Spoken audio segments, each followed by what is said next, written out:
যাচ্ছি জিতুয়া পূজা দেখতে। গ্রামে হয় জিতুয়া পূজা, ওই পূজা দেখতে। চলো তোমাদেরকে দেখাই জিতুয়া পূজা কী হয় আর কোন দেবতার পূজা হয় আর কিসের উপর পূজা হয়। চলো এইভাবে জিতুয়া পূজা করা হয়। দেখো এরকম ডালা সাজায়, উপরে উপরে এইভাবে দেয়।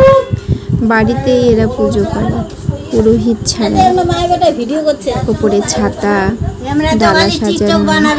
বলে কি মা মনসারই ধরতে গেলে। তোমার মেয়েও খুব সুন্দর বানায়। তোমার মেয়েই তো না ছোটটা? টাউনের মানুষ তো কেউই জানে না, আমি নিজেই জানতাম না, নিজেই জানতাম না। আমি 2-3 বছর ধরে দেখছি, এই বছর তোমাদের সাথে শেয়ার করলাম।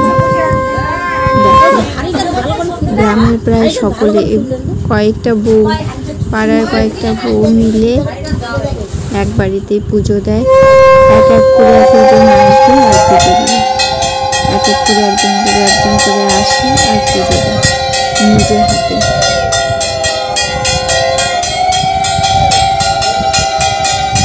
সারা রাত জেগে থেকে এগুলো নিয়ে পাহারা দিতে হয়। এই যে আসনটাতে বসে এরা পুজো দেয়, সেই আসন ছেড়ে মানে খালি রাখা যাবে না, কিছু না কিছু থাকতেই হবে।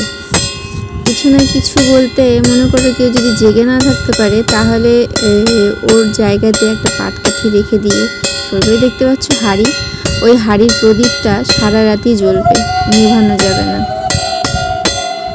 কত নিয়ম! সত্যি কথা বলতে গ্রামে যত নিয়ম আছে, টাউনে তার এক কণা পর্যন্ত নেই। কেউ বলতে পারবে না এগুলো ধরনের পুজোর কথা। এই পুজো করে বাচ্চাদের মঙ্গল কামনার জন্য, বাচ্চারা সুস্থ থাকবে তাদের জন্য। দেখো এক এক করে আসে পুজো করে। পাঁচালি পড়ছে এখন। পাঁচালি পড়া শেষ হলে পরে মনে করো পুজো শেষ। তারপরে সকলে প্রসাদ খায়, প্রসাদ খেয়ে যে যার বাড়িতে চলে যায়। এর ফাঁকেতে একটুখানি দেখো দুর্গা ঠাকুরের প্রতিমা।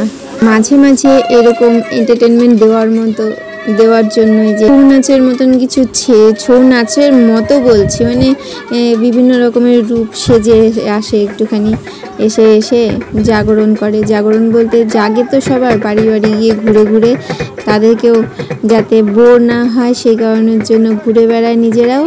আর নারকেল কুড়িয়ে বেড়ায় মানে যেই বাড়িতে গিয়ে বাজনা বাজাবে সেই বাড়ি থেকে একটা দুটো করে নারকেল পায় এরা। কি মজাদার না! সারা রাত জেগে থাকবে একজন মানুষ, আর সারা রাত জেগে থেকে প্রদীপটাকেও নিভতে দিবে না। আর এগুলো দেখে যে ঝাপুয়ার আসে, ঢাক বাজায়, নারীতে ঘুম চলে আসবে, হাঁড়িতে ঘুমানো যাবে না।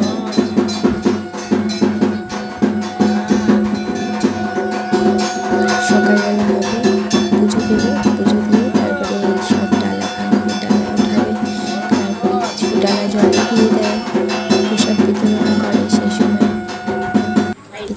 জিতুয়া পুজো আমিও আগে কখনো দেখিনি, এখানে আসার পরে দেখছি। আমারও লেখা ছিল না, জানতাম না।